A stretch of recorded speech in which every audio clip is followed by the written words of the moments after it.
Haleellaa Israa'el moora baqattoota Rafaa raawwateen dubartootaa fi daa'imman dabalatee yoo xiqqaate namoonni 45 du'uu qondaaltonni fayyaa Falasxiin ibsan. Taateewwan kun kan mudate ergamanii murtii haqaa idil addunyaa Israa'el hatattamaan haleellaa Rafaa keessatti dhaabduu ajaje guyyaa lamaan booda. Torbaan sadii dura eegi Israa'el waraana achii jalqabdee as namoonni 800 ta'an Rafaarra baqatanii jiru. Garuu ammallee 100 kan lakkaa'aman achum jiru. Abdullaahi Miqdaad obboleettii isaa ulfa taatee fi sodda isaa haleellaa kanaan dhabe. Abbaa warraa ishee akkasumas kan garaatii qabdu waliin isheen tokkittii keenyadha. Ishuma qabna. Tokkittiin qabnu nu jalaa sokkite. Tokkittii keenya. Falasxiinota bakka biraarra buqqa'anii Rafaa qubatan keessa tokko taatee fi haleellaa kan ilaan argite Umma Muhammad haleellaan kun saatii salaat maghriba ta'uu himti. Rabbiin rahmata godhuuf malee ollaan keenya adoo salaataa jiranii wareegamanii jette. Dhaabbanni jidiima Falasxiin haleellaan qilleensa kun buqqaatota irratti xiyyeeffatee jedha. Humni ittisa Israa'el garuu qondaaltota olaanoo Hamaas lamqoof ijjeesuu hima. Qondaalli waraana Israa'el Meejar Jeneraal Yifaat Somer waan mudatee akkas jechuun dubbatti. מטבע הדברים, במלחמה בהיקף ובעצימות שכאלה, קורים גם אירועים. Uumamaan waraana hanga kana ga'uu fi cimaa ta'e akkasii kana keessatti wantoonni rakkisoo ta'an ni mudatu. Mudannoowwan akka kaleessa galgala Raafaa keessatti dhalate baay'ee hamaadha. Wanta kaleessa mudate kana sirriitti adda baasuuf immoo qorannoon gaggeeffamaa jira. Kana ammoo dhimmineetuma guutummaatti qoranna. Humni waraana Israa'el waraana kana keessatti miidhaa namoota loltoota hin taane irra gahuuf ni gadda. אנו מתייחסים לטענות אלה ברצינות רבה ופועלים לבירורן. Dhaabbata biyyoota gamtoomaniitti qondaalli dhimmoota gargaarsaa fi hojii Komishinar Jeneraal Philip Lazaniin waan ta'e kanirraa akka malee garaa maachuu dubbata. Suuraawwan argeera. Baay'ee kan nama rifaasisudha. Amma yeroo kamuu caalaa ifa nuuf ta'eera jedhee yaada. Gaazaa keessa bakki nagaadha jedhamu hin jiru. Ministeerri muummee Israa'el Benjamin Netanyahuun haleellaan qilleensaa Rafaa keessatti Falasxiinota buqqa'anii achi qubatanii jeesee dogongora gaddisiisaa jedha. Eertiraan guyyaa walaabummaa isii yeroo yaadatuutti haasaan pireezidantii biyyattii Isaayyaas Afwerqiin kan yeroo biraa miidiyaatti bal'inaan hin mul'anne in eegama. Sababni isaa haasaa isaatiin ejjennoo mootummaan isaanii naannichaa fi addunyaa akkasumas dhimmoota waaqxoo ilaalchisuun erga waan dabarsaniif kabaja walaabummaa Eertiraa kan waggaa 33 irratti akkuma barame biyyoota lixa kaasuun qeeq waayilikii hirpha gammachuu kan qopheesse. Isaayyaas waggoota 30 darbaniif Eertiraa heera mootummaa fi mana maree uummataan filatame malee olaantummaan biyya dursuun alatti uummaticha irratti to'annoo cimaa taasisuu fi sarbama mirgaa raawwachuudhaan himatamu. Galaana Diimaa tarsimoo taate irratti kan argamtu Eertiraa kan dursan Isaayyaas biyyoota lixaa waliinis dugdaa fi garaa yoo ta'an carraa argatan hundatti yoo qeeqan dhagahamu. Ammas Eertiraan walitti dhufeenya Raashiyaa fi Chaayinaa waliin qabdu cimsataa jirti. Ministeerri muummee Itiyoophiyaa Abiy Ahmad aangootti dhufuun wal qabatee walitti dhufeenyi biyyoota lamaanii waggoota 20 oliif badee ture fooyyessuu danda'anii turan. Waraana kaaba Itiyoophiyaatti gaggeeffame keessattis raayyaa ittisa Itiyoophiyaa deeggaruudhaan waraana bobbaasuun ishee ni yaadatama. Erga waraanni cimaan mootummaa Itiyoophiyaa fi TPLF gidduutti waliigaltee Afrikaa kibbaatti gaggeeffameen dhaabbateen booda walitti dhufeenyi Itiyoophiyaa fi Eertiraa jidduu ture sadarkaa irratti argamu dubbachuun haala nama rakkisu irratti argama. Keessattuu ministeerri muummee Itiyoophiyaa erga biyya isaanii baay'ina uummata olaanaa qaxanicha keessatti qabduun siyaasa galaana diimaa keessatti ga'ee qabaachuu akka qabdu kaasuun yaada ulaa galaanaa argachuu ifa taasisaniin booda walitti dhufeenyi biyyoota lamaanii akka durii akka hin taane hedduun ni kaasu. Gama Eertiraatiin fedha Itiyoophiyaa akkasumas haalawwan qaxanicha keessaa waliigalaa darbee wantoota dhaga'amaniin alatti wantoonni ifatti jedhaman jiraachuu dhabamuun haasaa pireezidaantii Isaayyaas akka eegamu taasiseera. Kanaaf immoo waltajjiin guyyaa yaadannoo walabummaa kan eegamu keessaa tokko. Pireezidaantii Isaayyaas haasaa isaan guyyaa walabummaa Eertiraa irratti taasisaniin humna kaampii olaantummaa fi hunda to'achuu kan jedhaniin ilaalchi diinummaa biyyootaa irratti gaggeessaa turan mufii olaanaa uumeeraa jedhan. Sababii kanaatiin yeroo ammaatti maraammartoo waraanaa gara biraa kaasuu irratti argamu. Kunis icciitii addabaabaayii ba'e ta'eeraa jechuudhaan adeemsa keessa ifa akka ta'u dubbataniiru. Eertiraan biyyoota naannoo ishee jiran keessatti walitti bu'insi gaggeeffamaa jiraachuu fi yaaddoon waraana gara biraa jiraachuu Isaayyaas dubbachuunsaa gaaffii eessaa fi attamiin jedhu kaaseera.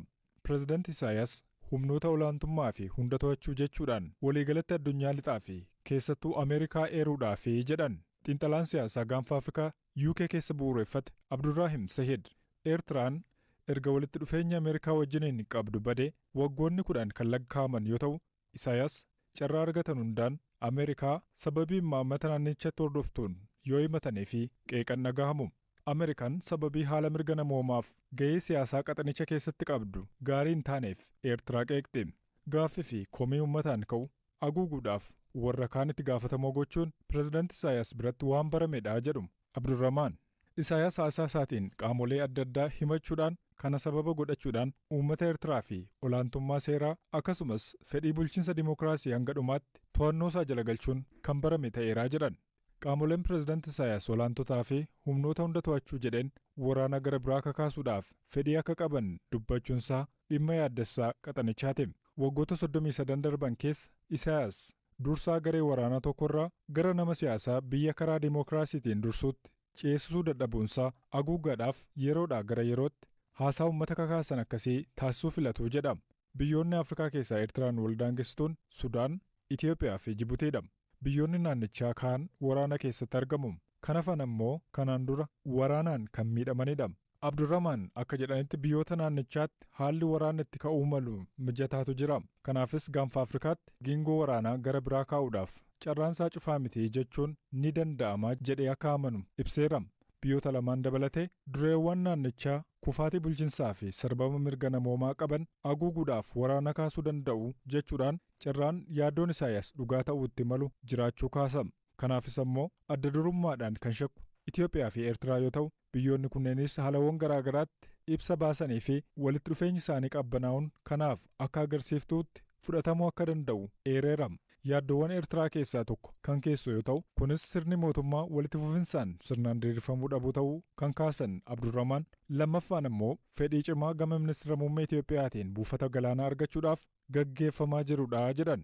Dureewwan naannichaa rakkoolee keessoo fi ala isaanii fudhachuudhaaf karaa nagaa akka furmaataatti hin fudhatani. Sababii kanaanis dureewwan akka pireezidaantii Isaayaas uummanni isaanii akka da'oo waraanaa walitti fufaa jala turu taasisuu jedhan Abdurramaan. Mootummaan Eertiraa biyyattii keessatti haleellaan saayibarii guddaan raawwatamuu ibsa. Haleellaan kun kan raawwatame guyyaa walabummaa kabajataa jiraniitti ibsi mootummaa biyyattii baasee beeksise. Ta'us garuu deebii hatattamaa kennameenii kabaji guyyaa huniin adoddaan hin citinii miidiyaa hawaasarraatii darbaa ture. Qaamolee haleellaa saayibarii kan raawwatan ilmootummaa jala dhokachuu hin dandeenye jedhe ibsi mootummaan Eertiraa kun. Garuu miidhaa haleellaan kun dhaqqabsiisee addaatti hin himne. Dhalatuun dirree dhaawaa Awurooppaatti guddatteen dhaabbilee Agjaa hundeessuun itti milkoofta. Milkaa'ina isiitiif miidiyaa hawaasaa ga'ee guddaa qabaa akka jettu dubartiin kunniin hojii isii garcaa halkan hojjetu karaa miidiyaa hawaasaatti rakkoowwan mudatan adda baastee qorachuun fala argattu kan gara biizineesitti jijjiiruun beekamta. Milkaa'ina isii biizineesii kanaan fakkeen ta'uu urgeetti. Maqaa isii irra kaa'uun milkaa'ina isii akkasiin BBC dubbatti. የኔ ስም ከነሳ ነው። አሁን የምኖረው ዱባይ ውስጥ ነው። የተወለድኩኝ ድሬዳዋ ውስጥ ነው። አባቴ መጀመሪያ ወደ ኔዘርላንድ ሄደ። Maqaan koo Kennasaa jedhama. Amma kanan jiraadhu Dubaayidha. Kanan dhaladhe ammoo Dirreedawaattidha. Jalqaba abbaan kiyya Neezerlaandis deemee booda anaa fi haadha koo ofitti nu fudhate. Yeroon gara Neezerlaandis deemu ani umuriin kiyya waggaa 3 walakkaa ture. Maatiin koo osoo dooktara taatee waan naan jedhaniif qofa isaan gammachiisuuf jechan fayyaa dooktaraa baradhe. Booda ammoo wanta ana gammachiisu kan koo hojjechuun jalqabe. Yeroo baay'ee narsoonni dubartootadha. Garuu hojii mana keessaa akkasumas ijoolleen akka mana turan isaan taasisa. Kunuunsi mana keessaas dubartiirra jira. Kanaaf qorannoo waraqaa eebba kiyyaa dhimma narsoota kanarratti xiyyeeffachuun barbaade. Barsiisaa koo na gorsu yaadni qorannoo koo kun hojiitti jijjiiramaa jedheen gaafadheen hojjedhe. Akka carraa ta'ee waraqaan qorannoo koo kun ji'a 3 keessatti dhaabbata ta'e. Dhaabbatan hundeesse kanaan waggaa 1 ol ittiin hojjedhe. Qorannichi haala narsoonni mana osoo jiranii ittiin hospitaala keessatti hojii gargaaruu hojjetan kan dandeessisu ture. Argannoo gaarii waan tureef kaampaniin inshuraansii tokko narraa bite. Yuuroo 900,000 gurgure. Takkaatti maallaqa miiliyoona 1 ol argachuun anaaf waan guddaa ta'e natti mul'ate. Sababiin isaas ammoo ani yeroo sana nama umrii waggaa 22 ture. Achirraa ka'ee wanta namni itti rakkatu barbaadeen fala itti uumuun hojii koo ta'e. Ergan dahee booda ispoortii haaraa tokko yaaluun barbaade. Isaan booda Ameerikaan fuutbool intarneetiirraan argee hin beeku. Awurooppaa bakkan jiru keessa hin jiru ture. Garuu baay'een jaalladhe. Ispoortii kana hojjechuu barbaadus dubartootaaf Neezerlaand keessa hin jiru. Jalqaba feesbuukii irrattan dubartoota fedha qaban gaafadheen 200 ol argadhe. Isaan booda kilaba haaraa hundeesseen itti milkaa'e. kilabni koo kun waggaa 3 keessatti Awurooppaa keessatti kilaba guutuu ta'e. Kilaba kanarraa kaffaltii miseensotarraan argadha ture. Meeshaa fi hidhannoo ispoortiis nan gurguradhan ture. Boodarra garuu kilabichas nan gurgure. Mucaa koo lammaffaa yeroon da'e baay'een furdadhee ture. Uffata naaf ta'u suuqii keessaan dhabe. Kanaan booda uffata naaf ta'u ofumaan hojjechuun jalqabaa jedheen jalqabe. Kanan ofiif hojjechuu jalqabe kun biraandii ta'ee gabaa argatee amma kaampaanii guddaa ta'eera.